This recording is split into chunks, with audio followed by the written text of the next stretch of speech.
강혜신의 오늘의 미국. 연방 대법원이 이민에 관한 중대한 두 가지 판결을 내렸습니다. 첫 번째 판결은 미국에 있지 않으면 망명 신청을 할 수 없답니다. 두 번째 판결은 미국에서 합법적으로 거주하고 일할 수 있으며 추방당하지 않게 되는 임시보호신분 TPS를 폐지했습니다. 반응은 극에서 극입니다. 백악관은 대승이라고 반응했고 이민단체들은 연방대법원이 백인 우월주의 의제를 지지하고 국제법을 무시하면서 트럼프 대통령에게 고무도장을 찍어준다고 비난합니다. 이번 회기 연방대법원의 이민 판결은 결국 출생시민권 이슈 하나가 남아있습니다. 연방대법원은 하와이주의 총기규제법도 무효화한 판결을 내렸습니다. 연방 판사가 법무부에 앱스타인 파일 자료를 추가로 공개하거나 공개하지 않는 이유를 밝히라고 명령했습니다. 유엔 산하 국제해사기구가 호르무즈 해협에서 화물선이 피격당한 뒤 선원 대피 계획을 중단했습니다. 미국은 이란이 화물선을 피격했다고 비난하고 이란은 사건 이전에 이란이 정한 항로만 안전하다고 경고했습니다. 이란은 미국과 긴장에도 불구하고 월드컵에서 돌파구를 노리고 있습니다. 오늘 시애틀에서 열릴 경기 결과에 따라서 조 1위도 될 수 있고 2위, 3위도 될 수 있습니다. 이란의 오늘 경기 결과는 한국의 32강 진출 여부와도 연관됩니다. 미국 남자 축구 국가대표팀은 올여름에 역사를 썼습니다. 월드컵에서 가장 많은 골을 넣었고 한 번 출전했을 때 얘기입니다. D조 1위로 32강에 진출했습니다. 인공지능 계산에 따르면 미국이 32강에서 보스니아, 헤르체고비아에 이기고 또 한국도 32강에 진출하면 미국과 한국이 경기를 치를 수도 있습니다. 물론 미국과 이란이 경기를 치를 확률도 있습니다. 일본은 F조 2위로 32강 진출을 확정했습니다. 뉴욕주 주택위원회가 맘다니 시장의 주요 공약이었던 렌트비 동결안을 통과시켰습니다. 렌트 들어 사는 사람들은 환영했고 렌트주는 주택 소유주들은 불만을 합니다. 맘다니 시장에게는 자신이 지지한 3명의 연방 하원의원 후보의 승리 이후 더해진 승리이기도 합니다. 여러분 안녕하십니까? 오늘의 미국 강혜신입니다. 이 내용은 사실은 일반인에겐 크게 상관이 없어 보이는데 지금 막 긴급 뉴스로 자막이 뜨네요. 10월 28일에 마이클 볼튼 전 트럼프 대통령의 임기 1기 때의 국가안보보좌관이죠. 본인이 국가안보보좌관으로 있을 때 다뤘던 그런 기밀 문서에 대해서 유출한 혐의에 대해서 유죄를 인정을 했습니다. 그 유죄를 인정을 했기 때문에 당연히 10월 28일에 선고 공판이라고 말씀을 드렸었죠. 본인이 이제 벌금도 물어야지 되는데 그 벌금이 어느 정도든가요? 제가 미리 조금 봤었는데 벌금도 작지 않습니다. 그리고 유죄를 인정을 했는데 선고 공판에서 최고 5년에서 종신형까지도 받을 수 있는 그겁니다. 처음에는 존 볼튼이죠. 제가 마이클 볼튼이라고 말씀드리지 않았던가요? 존 볼튼이 처음에는 무죄를 주장을 했었는데 나중에 이제 트럼프 대통령이 계속 유죄를 주장을 했었고 유죄를 인정을 했습니다. 그런데 이 같은 선거 이제 공판까지의 여러 가지 재판이 진행되는 그 과정에서 본인이 알았던 비밀 정보에 대해서 공개를 하면서 증언을 해야지 되는 이런 문제들도 있고 해서요. 그래서 이제 마이클 볼튼은 굉장히 어려운 부분인데 18개 혐의 가운데 1개의 혐의에 대해서만 유죄를 인정을 하게 되는 거군요. 그리고 벌금도 꽤 많네요. 225만 달러. 그리고 무슨 5일에서부터 5년까지 이 징역형은 그렇게 내릴 수도 있다 하는 것이고요.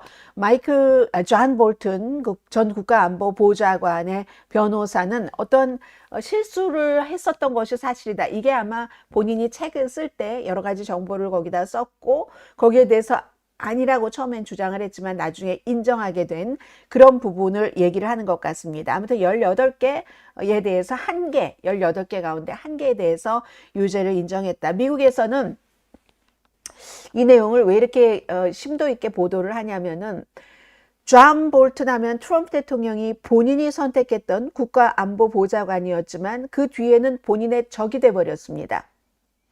적이 돼버려서 적이 된 사람에게는 모든 것을 지금 다 적용을 시켰어요. 온갖 부서를 동원을 해서. 그런데 거의 다 트럼프 대통령 측에서 패했습니다. 연방 법무부에서.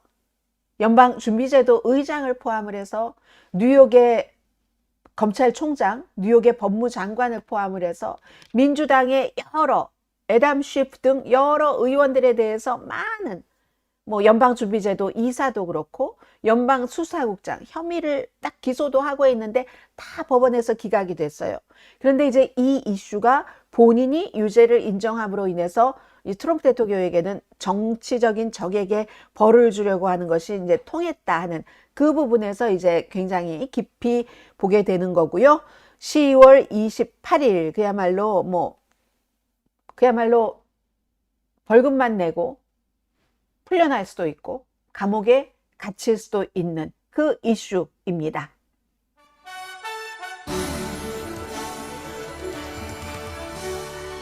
예정되지 않게 뉴스를 전해드렸고요. 오늘 미리 하나를 말씀드리자면은 제가요 오늘 한 30분 정도를 방송 시작하기 전에 엄청 헤맸습니다.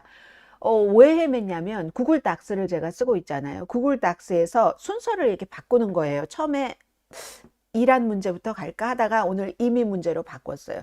바꾸니까 그 순서를 카피하고 페이스트를 뒤로 내리는데 이때 항상 제가 안전장치를 해두거든요. 안전장치를 해두고 지웠는데 분명히 안전장치를 했는데 그 안전장치가 날아가 버렸습니다. 해서 구글 닥스에서 보존하는 게 있기 때문에 그 전에 자료를 막 찾았어요. 그게 30분이 걸린 거예요. 찾았는데 저는 구글 닥스는 모든 것을 다 보존하고 있다고 생각을 했습니다. 제가 경험해 본 바에 따르면 오늘 아침에 다 보존하질 않았습니다. 세세히. 그래서 정말 필요한 부분들이 날아가 버린 거예요. 그래서 부분적으로는 저의 기억에 의해서 방송을 해야 될 수도 있습니다. 오늘. 그게 이제 두 번째 섹션인데 우선 첫 번째 섹션을 전해드리죠. 첫 번째 섹션이 이민에 관한 건데 아마 한국이나 한인 언론 가운데선 이걸 크게 다루지 않을지도 모릅니다. 왜냐하면 한국 사람들과 상관이 없다고 생각하고 있기 때문에. 그런데 한국 사람과 상관이 없는 게 아니고 너무 중요한 사건이기 때문에 해외의 모든 매체도 연방대법원이 어제 이민에 관해서 트럼프 대통령 쪽으로 편을 들어줬다. 두 가지 이슈 이렇게 보도를 해요. 그런데 항상 이민 이슈가 여기서 시작해서 점점 펼쳐지는 거거든요. 자, 이건 이제 BBC 방송의 보도인 것 같은데 이런 또 다른 영국의 매체 The Week이라는 보도도 있고 아무튼 많이 있습니다. 연방대법원이 트럼프 대통령의 이민 단속을 강화시켜 준 거예요. 이제 그 팩트에 따르면 두 건의 승리를 안겨줬는데 두 개의 케이스 전부 6대3 연방대법원의 그 구조대로 보수 6대 진보 3의 판결이 나왔습니다. 처음에 특정 국가 사람들이 미국에서 합법적으로 거주하고 일할 수도 있고 추방되지도 않도록 보호하고 있는 수십만 명의 IT 사람들이 이 보호를 받고 있었고 6천 명의 시리아 사람들이 보호를 받았습니다. 임시 보호 신분이라고 해서 temporary 이런 식으로 나가서 TPX 약자입니다. 이걸 연방대법원에서 아니야. 트럼프 대통령이 하던 대로 다 무효로 할 수가 있어. 이 경우에는 이 사람들이 수십 년 동안 이런 보호를 받고 있었기 때문에 자녀들은 이민 시민권자예요. 시리아 왜요? 시리아 내전 때문에. 시리아 내전과 미국이 관계가 없습니까? 관계 있습니다. IT 그쪽도 마찬가지예요. IT는 개다되고 2010년도에는 엄청난 대지진이 일어났죠. 그런 때 미국에서는 물론 내전, 미국도 연관이 있지만 그런 것 또 자연재해 이런 것으로 그 사람들의 임시 망명 신청 같은 것을 받아들이는데 그렇게 해서 이제 18개월 주고 계속 연장을 하거든요. 연장 법원에 출두하면서 그 사이에 아이들이 태어나고 아이들은 시민권자고 하는 사람들이 35만 명 플러스 6천 명이라는 겁니다. 이게 여기서 끝나지도 않아요. 이번에는 IT와 또 한 군데 시리아였지만 17군데 국가가 이 같은 것에 해당이 됩니다. 이게 우선 첫 번째고요. 두 번째는 연방대법원이 이것도 역시 트럼프 대통령이 원하는 거예요. 망명 신청을 할 때는 항상 그 사람의 발이 미국 땅에 딛고 있었을 때다. 지금까지는 그러지 않아도 됐다는 거예요. 왜 그러지 않아도 됐냐면은 이게 오바마 때에 있었던 일인데 너무 신청하는 사람들이 예를 들어 어떤 때는 많아요. 그러면 그걸 다 미국에서도 미국 땅에 발을 딛게 하려면 그 사람들을 수용할 수 있는 수용 시설이 있어야지 되겠죠. 그게 모자라요. 모자라니까 멕시코가 승인을 해서 허락을 해줘서 그럼 임시로 멕시코에서 머물면서 망명 신청을 할 수 있도록. 그런데 어제 연방대법원에서는 그건 물리적으로 그 땅은 미국 땅이 아니기 때문에 트럼프 대통령이 원하는 대로 행정부가 원하는 대로 미국 땅에 발을 디딘 사람만 망명 신청을 할 수 있다. 남부 국경에서는 망명 신청을 할 수가 없어. 멕시코에서는 돌려보내. 이렇게 된 겁니다. 이건 미러링이라는 표현도 하기도 하고 뭐 턴어웨이 시스템이라고 표현을 하기도 합니다. 하도 뭐 너무 핸들을 할 수가 없으니까 미국이 그래서 그랬던 거거든요. 그리고 오바마 때 시작됐다고 말씀을 드렸지만 트럼프 대통령의 임기 첫 해에도 이걸 더 확대를 했었습니다. 그러다가 임기 2기에 이제 이렇게 해서 어제로서 멕시코에서 대기하고 있었던 사람들은 이제 망명 신청을 할 수 없도록 된 거예요. 여기서 더 중요한 사건은 세계 모든 언론들도 보도를 하는 많은 사람들이 지금 일단 걸려 있으니까 미국에 살고 있는 사람도 자녀분들도 다 걸려 있고 하니까 이게 바로 그 TPS인 겁니다. TPS라는 것은 이제 이 사람들을 보호하는 이건 1990년 이민법을 개정을 할 때 그 이후로 미국이 포괄적인 이민법이 개정되지 않아서 이런 어려움을 겪고 있잖아요. 그때 같이 의회가 법으로 만든 거예요. 법률 조항으로 만들어서 내전이 너무 심하다. 시리아, 중미에도 내전이 있어. 게다가 자연재해까지 겹쳐. 그리고 지금도 미국 국무부는 시리아나 IT가 굉장히 위험한 상태다. 그러니까 여행도 금지하기도 하고 뭐 자제하라는 경고를 내리기도 하고 때로 그렇습니다. 그래서 이게 또 중요한 것은 지금 시리아 사람들, IT 사람들이 이런 보호를 받고 아이까지 나오면서 미국에서 키우고 자라고 있잖아요. 이 사람들이 다른 형태로 이민을 신청을 해도 처음에 올 때 그랬으면 안 된다는 겁니다. 오늘 그래서 월스트리트저널이 트럼프 대통령을 엄청나게 지지하는데도 여기에 대해서 기업인들도 왜냐하면 이 사람들이 그동안 굉장히 숫자가 많으니까 미국의 경제활동에서 기여했었던 부분이 있으니까 이거 뭐지? 하면서 IT나 시리아 이 사람들이 아닌 그런 사람들도 그리고 어디로 보낼지도 몰라요. 지금 막 맘대로 보내고 하잖아요. 알지도 못하는 곳으로도 보내잖아요. 그래서 어머 내가 그렇게 당할지도 몰라 하고 빨리 내가 여기서 수십 년 동안 살았으니까 집이 있는 사람도 있습니다. 집도 팔고 어떻게 그냥 내가 알아서 추방당하지 않는 형태로 가는 게 좋겠네 하는 이런 기사도 오늘 월스트리트저널에 실렸습니다. 다른 형태로 이민 그 신분 신청이 진행 중인데도 그냥 하루아침에 추방시킬 수 있다는 거예요. 자녀가 시민권자고 미국에서 수십 년을 살았어도. 지금 사무엘 얼리또 보수 대법관이 1990년대 법률 이걸 왜 그렇게 하느냐 법인데도 그 당시에 이민법 포괄적인 이민법을 만들면서 그래 이렇게 해 보호를 좀 해줘 하면서 기간을 정하질 않았어요. 그 기간 같은 것들을 국토안보부 장관, 국토안보부 장관 하면 지금 대통령 뜻이잖아요. 이렇게 할 수 있도록 해서 지금은 그걸 원하지 않는다는 겁니다. 트럼프 대통령이. 그리고 왜 이걸 연방대법원이 심의를 하게 됐는가? IT 사람들이 고소를 했어요.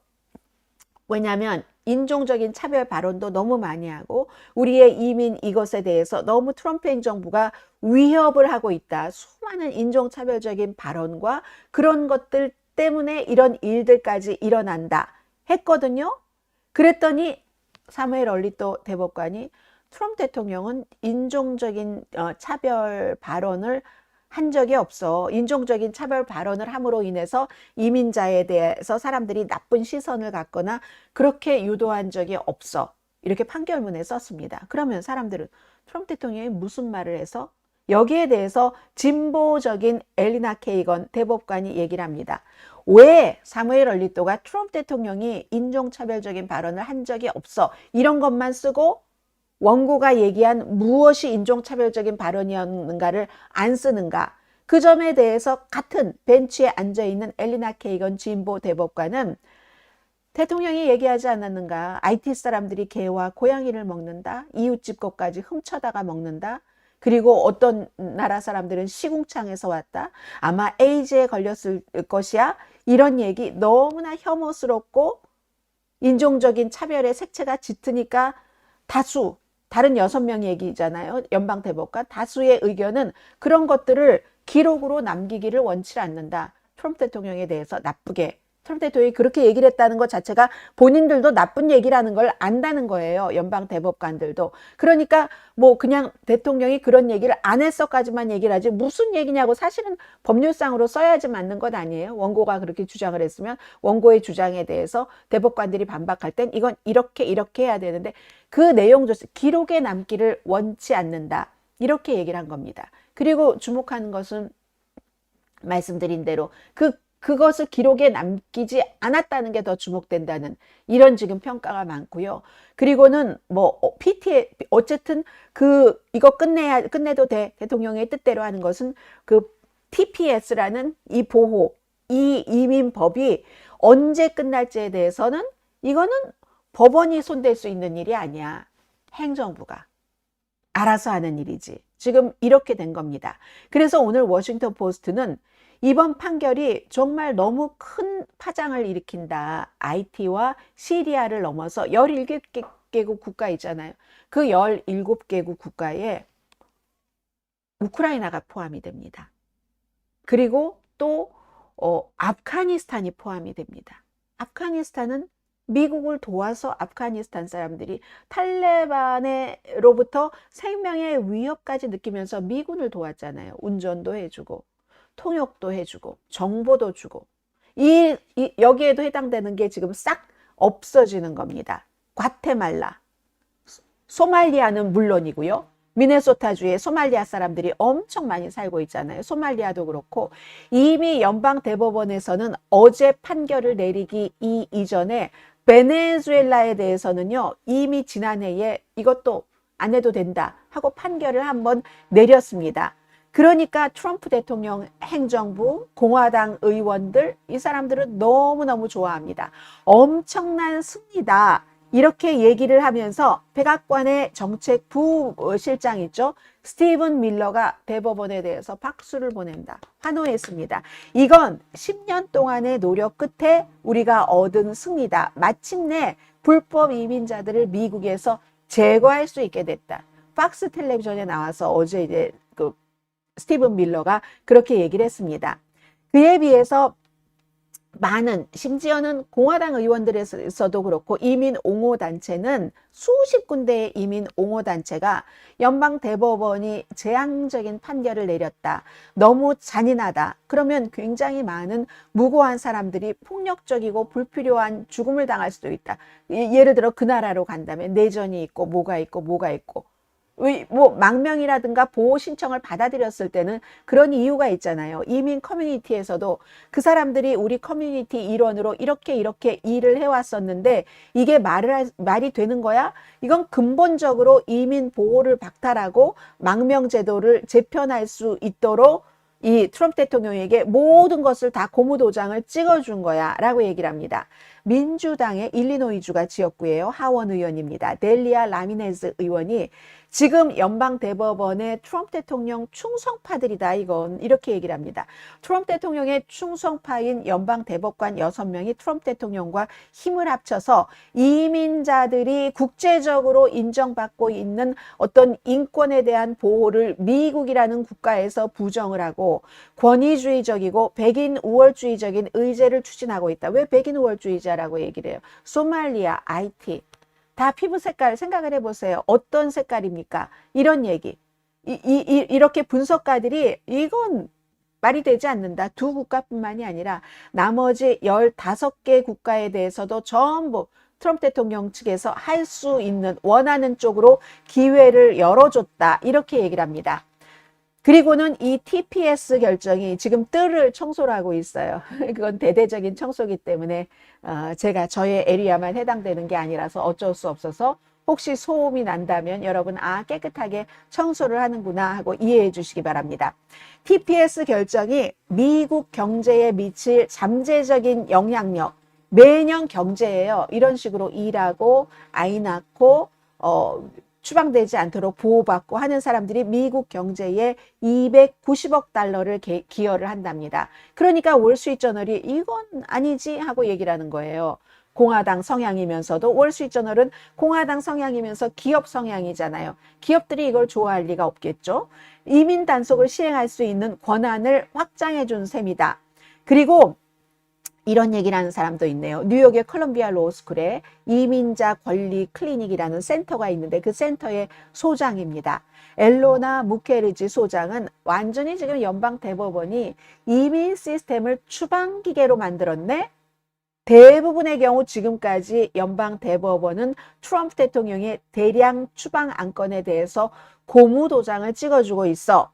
이렇게 얘기를 하고 또 하나 중요한 것은 이건 국제법을 위반한다. 국제법에서 기준이 되는 게 있잖아요. 이러하면은 이렇게 해서 망명을 받아들여야지 된다. 그런데 미국이 난민의 권리를 가장 많이 생각을 했었던 글로벌 리더로서의 미국의 지위를 연방 대법원이 스스로 지금 무너뜨리고 있는구나. 이런 얘기를 지금 하고 있습니다. 그래서 6대3 보수 대 진보 이 구성의 연방 대법원은 지금까지는 트럼프 대통령의 모든 이 이민에 관한 것은 예외 없이 승인을 했습니다. 정말 거의도 아니에요. 예외 없이 승인을 해줬거든요. 그리고 마찬가지입니다. 3명의 진보적인 연방 대법관은 트럼프 대통령의 이 같은 이민 단속을 하고 추방을 하고 하려는 모든 그 이민법에 대해서는 다 반대되는 판결을 완전히 지금 쪼개진 거예요. 이 이슈에 대해서. 그래서 지금 중요한 건 하나 남은 겁니다. 출생시민권이요. 연방대법원 회기 얼마 남지 않았습니다. 아마 글쎄요. 며칠 있으면 뭐 다음 주에 내려질 가능성도 높죠. 지금 이게 출생시민권은 어떻게 할 것인가. 모든 이민에 대해서는 트럼프 대통령 손을 들어줬는데 출생시민권이라는 것은 미국의 뭐 헌법에 뭐 수없이 말씀드렸으니까 더는 말씀드리지 않겠습니다. 이건 완전히 여기에 대해서도 트럼프 대통령 손을 들어줄 경우에는 헌정 질서를 뒤집는 겁니다.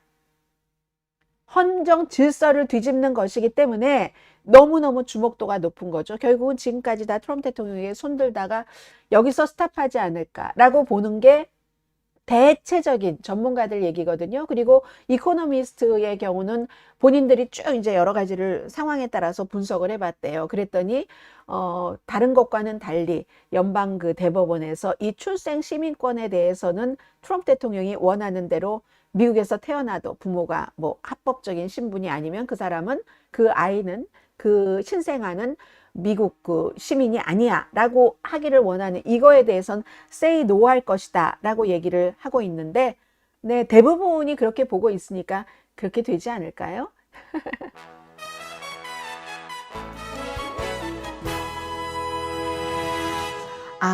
이 얘기를 해주시네요. 돈이 되는 나라만 상대를 하겠다는 것인가? 참 서글퍼지네요.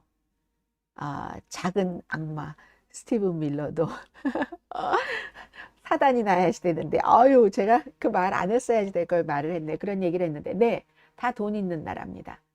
그러니까 돈 없는 나라에 대해서 난민 받아들였던 것 안 한다 하는 것이고 또 하나는 피부 색깔이 와이시하는 경우가 많죠. 유럽은 없습니다. 그 17개국에는 유럽은 없는 것 같아요.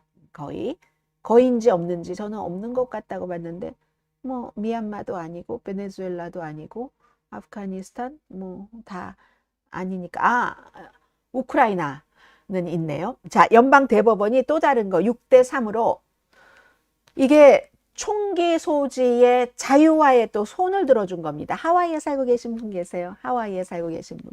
하와이주에서 하와이 법률을 무료로 하는 판결을 내렸습니다. 총기를 소지하고 있는 사람이 가게를 들어갈 때, 식당에 들어갈 때, 이때는 그 총기를 가지고 가기 전에 이제 사람들이 다 볼 수 있도록 뭐 총기를 가지고 가기 전에 그 식당이나 레스토랑이나 이런 곳에 그 소유자의 허락을 먼저 받도록 하는 게 하와이잖아요. 뭐 여러 가지 이유에서 하와이에서 그런 법을 만들었겠죠. 하와이는 관광 오는 분들이 많으실 테니까 총만 보면 겁나시는 분들 계시잖아요. 예를 들어 몬테나주나 뭐 이런 데서는 총을 하도 많이 보니까 사냥도 하고 하니까 그러니까 겁나지 않더라도 하와이에 뭐 여행 가러 갔다가 막 사람들이 더 식당에 갔는데 보이게 총을 차고 다니고 이런 무섭잖아요. 이런저런 이유가 있었으리라고 짐작이 됩니다. 그런데 그 법률을 무료화하는 판결까지 포함을 해서 총기를 더 쉽게 소지할 수 있도록 그런 판결을 어제 내렸습니다. 아무튼 연방 대법원이 6대 3으로 된 이후에 굉장히 이제 친 트럼프적인 판결이 많이 나온다는 것 말씀을 드립니다. 연방 대법원은 그랬지만 어제 연방 판사 한 명은 또 앱스틴 파일에 대해서 더 많이 공개를 해라 하는 명령을 내렸습니다. 그리고 만약에 공개를 하지 않을 거면은 왜 공개를 하지 않는단 말이지? 그 이유를 밝혀 날짜를 딱 정해줬네요. 7월 2일까지 며칠 남지 않았습니다.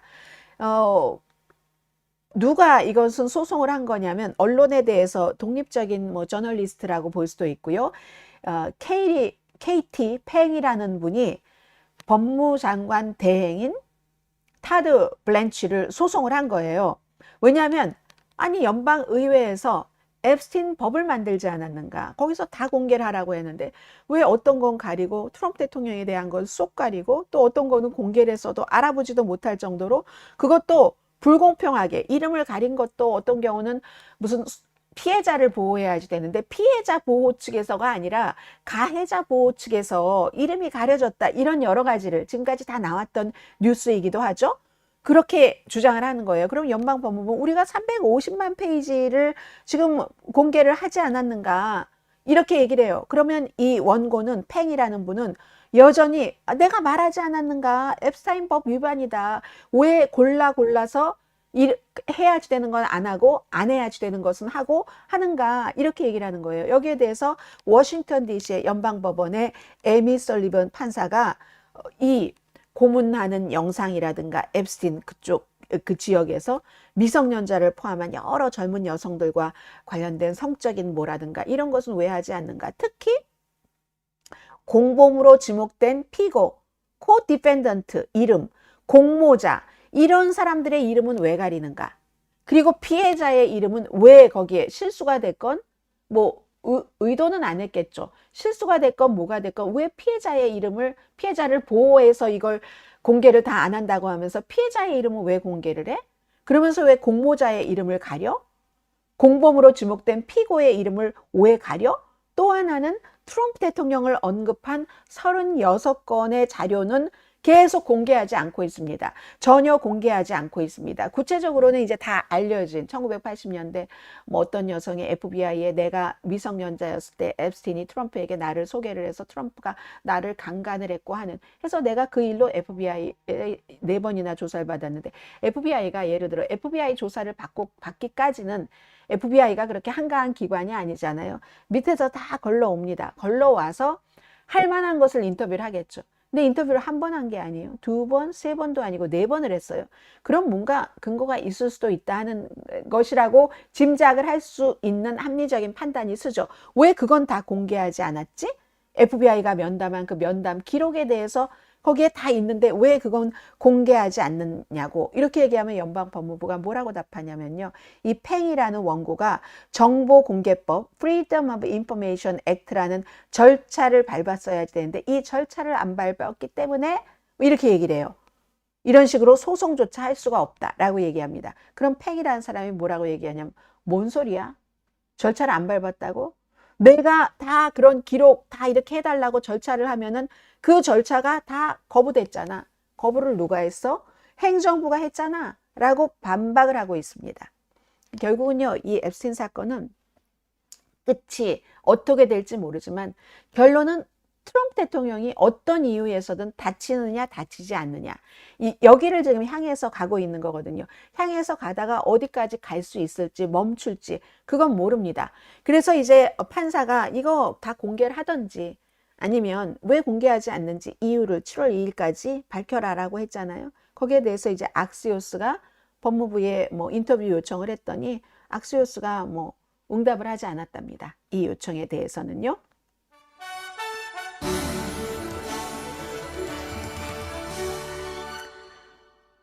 네, 자, 이란 내용 좀 전해드립니다. 이란 내용이 지금 유엔이 스탑을 했다. 그냥 보통 뭐 국제해사기구 이렇게 얘기하잖아요. 국제해사기구가 유엔 산하의 국제해사기구입니다. 호르무즈 해협에서 미국과 이란이 여러 가지 이제 그 평화 합의 같은 것 하는 도중에 사람들을 이렇게 구하기 위해서 뭔가를 하다가 발이 묶인 한 11,000명 정도가 발이 묶였다고 하잖아요. 선원들을 무사히 대피시키려던 계획을 화물선이 공격받아서 중단을 했거든요. 그런데 화물선 공격받은 그 화물선이 싱가포르 선적인가 봐요. Ever Lovely호. 그 피격당할 당시에 바로 유엔 산하 국제해사기구가 여기가 안전해요. 권고한 항로를 따라가다가 피격을 당했답니다. 그래도 다행히 선박도 안전하고 선원도 안전한 상태다. 그런 그 얘기거든요. 그냥 경고성 공격을 한 건지 모르겠습니다. 그런데 이 공격이 있자 미국에서는 저 이란이 공격한 거야. 즉시 얘기를 했죠. 그러니까 미국과 이란은 지금 평화협정을 맺으면서도 무슨 일이 있으면 딱 촉각을 곤두세우고 있는 거예요. 그리고 트럼프 대통령도 물론 이란에 대해서 어떤 것은 너무 중대한 무기는 거의 남기지 않고 다 써버렸어요. 이란에. 그러니까 급하죠. 빨리 그걸 채워 넣어야 되잖아요. 의회에는 뭐 700억 달러 그거 채워 넣기 위해서 돈을 또 추가로 요청을 하기도 했고, 그리고 백악관에 딱 방산업체 사람들을 불러들였습니다. 어제 빨리빨리 만드셔. 좋아하죠, 방산업체는. 네, 그런데 빨리 만들려면 정부의 지원이 필요합니다. 우리가 생산 라인을 더 늘려야지 이걸 빨리 만들어서 미국의 무기고를 채울 수가 있습니다. 이거 지금 이렇게 되는 거예요. 그래서 그렇게 되면서, 그리고 또 추후에 협상이 잘 안 될 경우에도 또 필요하잖아요. 이래서 이제 의회에 돈을 요청을 해놓고, 그 상황이니까 딱 저런 일이 있으니까 또 뭐 지금 협조가 잘 되고 있어? 라고 하면서도 이란이 저 선박을 공격을 했어 라고 얘기를 하는데, 이란의 혁명수비대의 얘기는 이겁니다.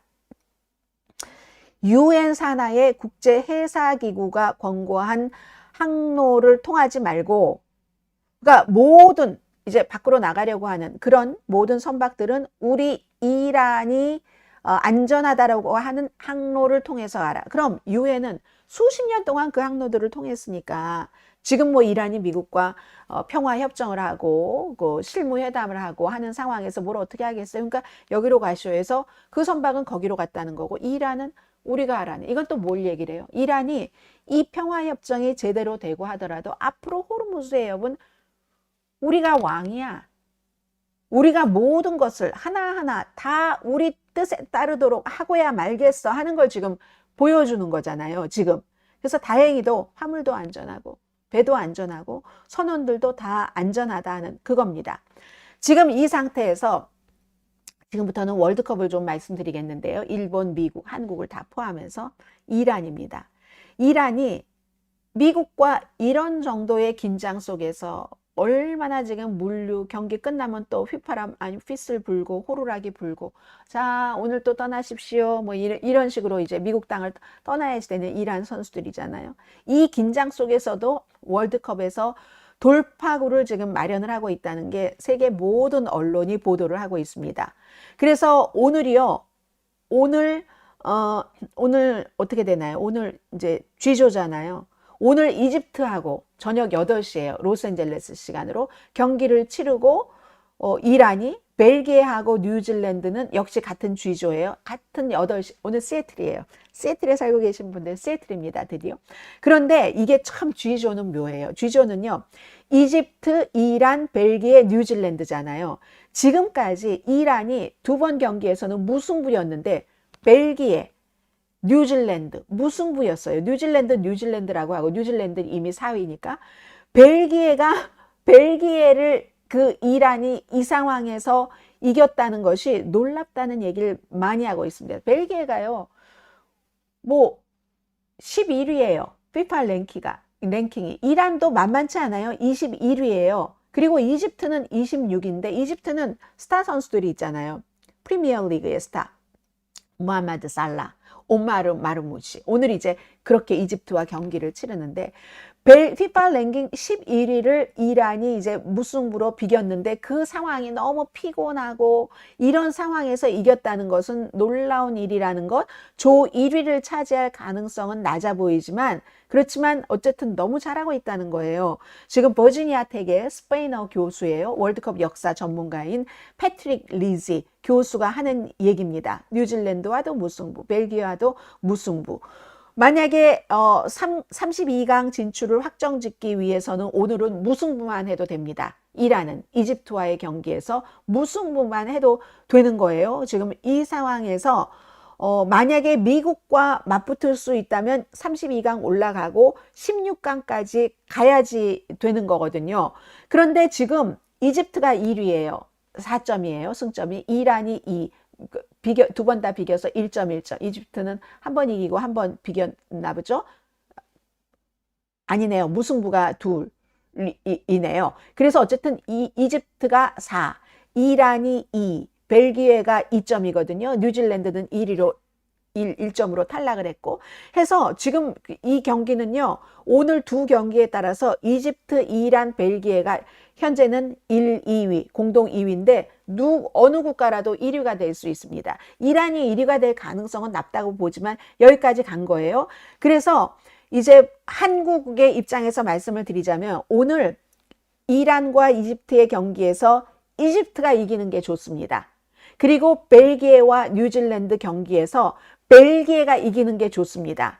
그렇게 되면은 이란이나 뉴질랜드 중에 한 국가는 적어도 승점이 한국보다 낮거나 같더라도 골득실에서 뒤로 밀리는 그런 경우가 돼서 한국이 32강에 진출하는데 유리하게 되는 겁니다. 그래서 한국을 위해서는 이란이 떨어지는 게 좋은 거예요. 이란이 오늘 이집트에 지는 게 좋은 거예요. 지금 이란 경기는 이렇게 돼 있어요.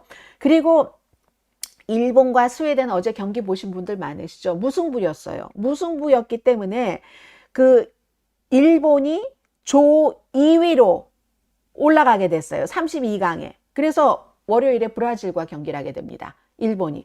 지금 일본이 있는 F조에는 네덜란드가 6점이에요. 승점 6점이고 일본이 4, 스웨덴이 0. 뭐 이렇게 돼. 그다음에 튀니지아잖아요.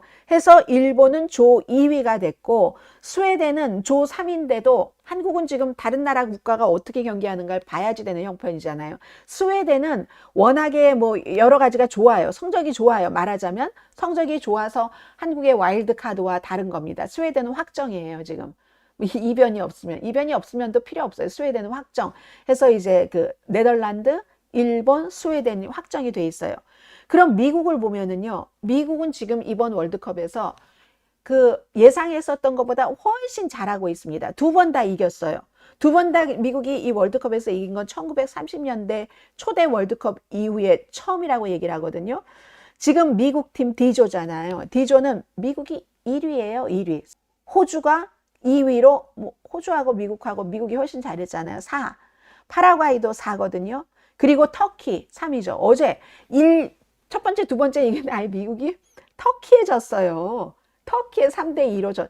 이 축구가 공이 둥글다니까는요. 터키에 그렇게 해서 그렇지만 미국은 이미 터키와 경기를 할 때는 아마도 좀 체력을 아끼기 위해서 그러지 않았을까요? 조 1위로 32강이 확정된 상태에서 터키와 했으니까 그 다음이 중요하니까 이제 미국은 체력을 아끼면서 했었을 수도 있고 합니다. 그래서 32강 진출이 이미 확정이 돼서 미국은 7월 1일에 캘리포니아주에서예요. 산타클라라에서 보스니아 헤르체고비나와 싸우게 됩니다. 만약에 여기서 이거는 인공지능이에요. 지금부터는.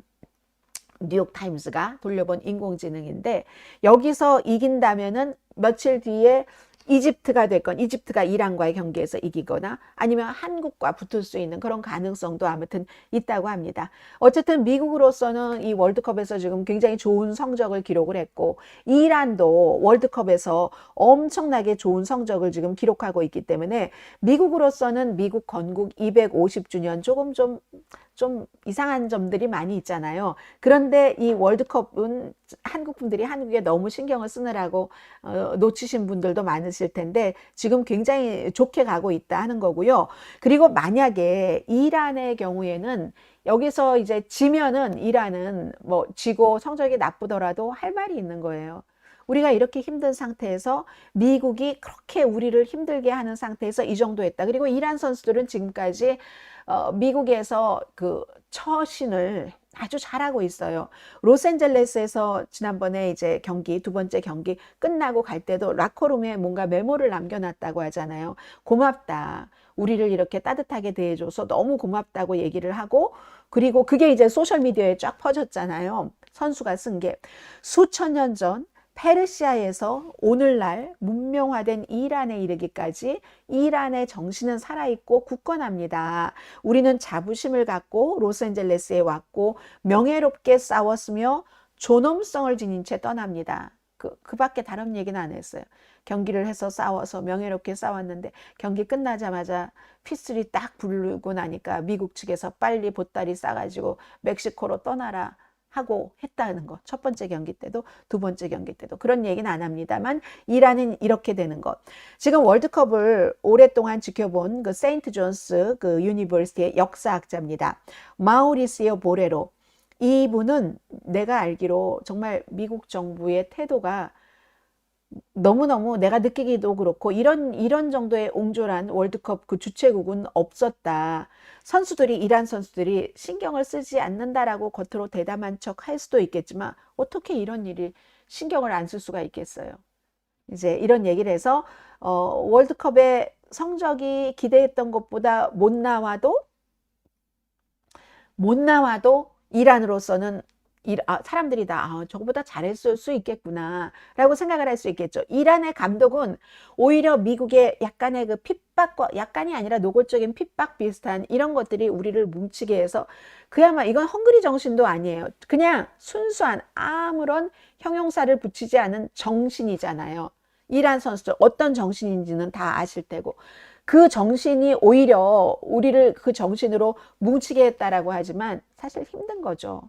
어떻게 막 미국에 금방 경기하고 또 떠났다가 다시 또 경기 치르기 전날 오고 이게 선수들에게 힘든 일 아니에요. 아무튼 지금 월드컵은 그렇게 돼 있기 때문에 오늘 저녁 8시 경기를 봐야지 됩니다. 이란과 이집트 경기. 여러분 어떠세요? 많은 분들이 그동안 이란을 응원한다고 하셨는데 이란을 응원한다고 하셨는데 이집트가 이기는 게 또 한국이 32강 진출에 좋다고 하니까 또 마음이 어떻게 살짝 바뀌실지 그건 제가 잘 모르겠네요.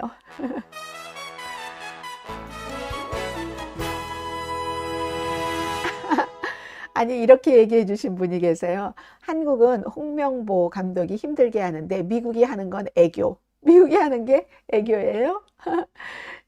잘 모르겠습니다. 자, 어떤 분은 아이고 화나서 그렇게 얘기하신 분이네요. 등등. 이강인과 박문성 해설위원이 우는 거 보고 저도 울었어요. 이런 얘기를 하신 분들도 계시고. 아니 유난히 오늘 떨어져도 좋으니 이란이 가라. 이렇게 얘기하시는 분들이 많으시네요. 아마 그분들은 한국에 살고 계신 한국인이실까요? 아니면 미국에 살고 계시는 한인계 미국인 아니면 뭐 영주권자이실지는 모르겠습니다. 자, 뉴욕주의 주택위원회가 맘다니 대통령이래요. 맘다니는 대통령이 될 수 없어요. 미국에서 태어나지 않고 우간다에서 태어나서 조란 맘다니 시장에게 또 승리를 안겨줬는데 이 승리가요. 이게요. 조직이 중요해요. 너의 조직이든 나의 조직이든 왜 승리할 수 있었는가. 뉴욕의 임대료를 동결하도록 이걸 통과를 시켰습니다. 시장이 되기 전에 가장 약속했었던 민주적 사회주의자인 시장 후보 때부터 약속했던 건데 이게 뉴욕의 약 100만 가구에 딱 그 임대료 동결되는 그 100만 가구에 해당이 되는 겁니다. 100만 가구면 몇백만 명이 해당되는 건 아니겠어요? 본인이 핵심적으로 공약을 했었던 것을 이룬 겁니다. 맨하탄에 이제 이 최종적인 그 투표 결과가 나오기 전에 사람들이 막 와가지고 봤어요.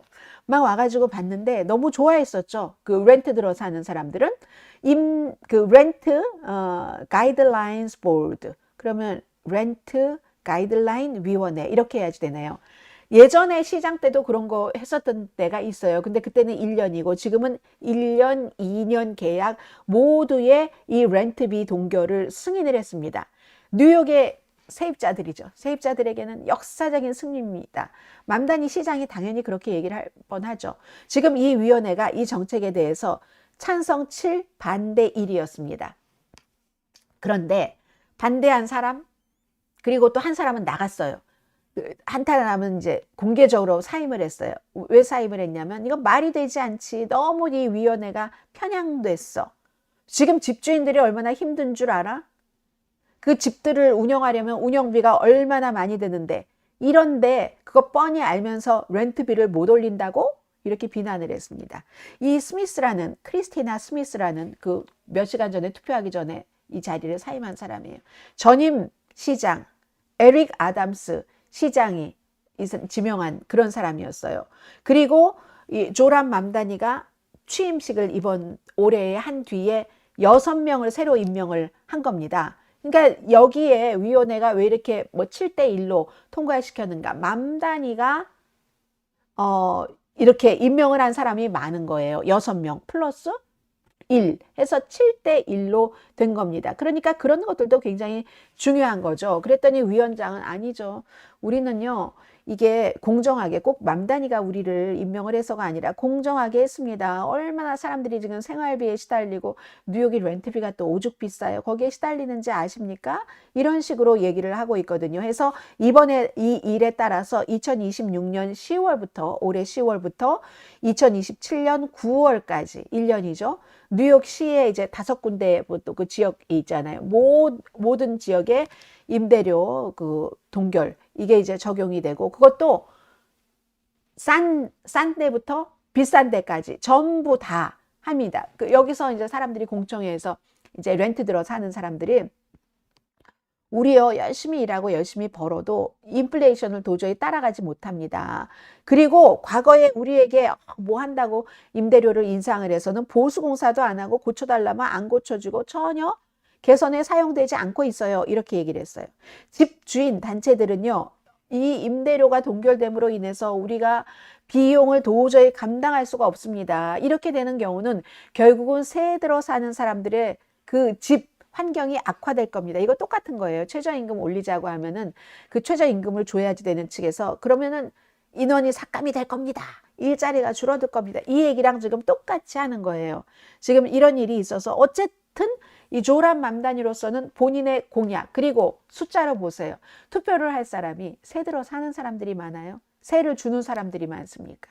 그걸 보면은 확실히 더 많은 층을 조람 맘다니가 이번에 흡수를 했다고 볼 수가 있는 거죠. 그리고 이 위원회 구성 자체 바꾸는 것, 그것도 조람 맘다니의 공약이기도 했습니다. 왜냐하면 위원회 투표권을 갖고 있는 사람들이 생각이 바뀌어야지 이게 임대료가 고정이 되니까. 그래서 맘다니가 얘기할 때 그 생각이라는 것이 세입자, 아직까지 본인의 집이 없고 새 들어 사는 사람들의 경제적인 입장을 충분히 이해할 수 있는, 인플레이션을 이해할 수 있는 사람들로 위원회 구성을 바꾸겠습니다 하고 그렇게 바꿨다는 얘기들을 하고 있습니다.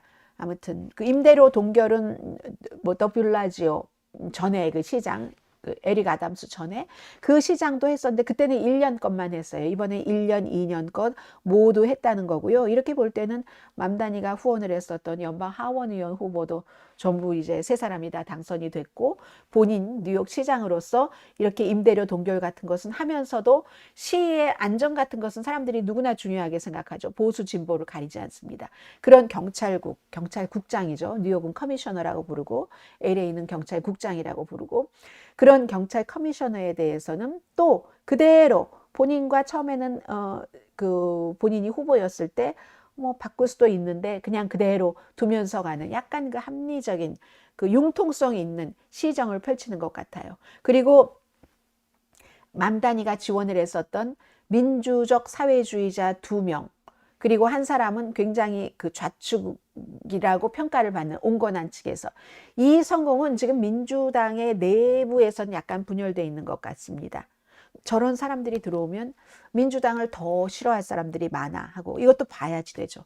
흐름이 그렇다면 하고 이제 보는 그런 얘기가 되겠고요. 자, 오늘 마지막 이슈를 전해드리겠습니다. 이것도 세계적인 뉴스가 돼서 세계에서 주목을 하고 있습니다. 리플렉션 푸, 반사 연못. 이 연못에 대해서 트럼프 대통령이 계속, 여기에 이제 트럼프 대통령과 관련 있는 사람이, 이게 예산이 한 1,400만 달러나 되는데, 사람들은 그거 뭐 그냥 물이 뭐 크리스탈 클리어처럼 깨끗하지 않으면 어때? 아무도 상관하지 않았는데 트럼프 대통령이 저거 고쳐야지 돼 하고 고친다고 하면서 본인과 연관이 있는 사람들 입찰도 없이 딱 돈을 줬잖아요. 그런데 제대로 고쳤으면 문제가 일어나지 않았을지도 모르는데, 고치는 과정에서 녹조 현상이 더 많고 페인트 벗겨지고, 그 전문가들이 또 쫙 와서 그런 정도로 하면은 페인트가 벗겨지는 게 당연하지, 이런 식으로 얘기를 하니까 트럼프 대통령은 저거 누군가가 일부러 반달리즘으로 저기에 뭐 화학약품을 넣었고 칼로 어디부터 어디까지를 쭉쭉 그었어, 이래서 된 거지 보수 공사를 하는 측에서 잘못해서 그런 게 아니야 라고 계속 지금까지 주장을 해왔잖아요. 그러다가 누군가가 소송을 했어요.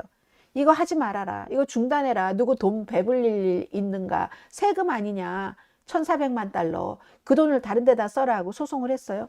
소송을 하니까 이걸 하는 측에서 뭐 예를 들어서 지금 국립공원관리국 답변을 해야지 됩니다. 국립공원관리국에 고위 관계자 많네요. 운영부국장, 부국장도 많은가 봐요. 운영하는 부국장 프랭크 렌즈라는 사람이 어제 법원에 제출을 했어요. 날카로운 칼이나 뭔가 면도 난로, 뭐 반사 연못 바닥에 있던 라이너가 잘렸다, 이렇게 서류를 제출했어요. 이건 뭘 얘기를 합니까? 트럼프 대통령이 하는 주장을 지금 반복하는 거죠.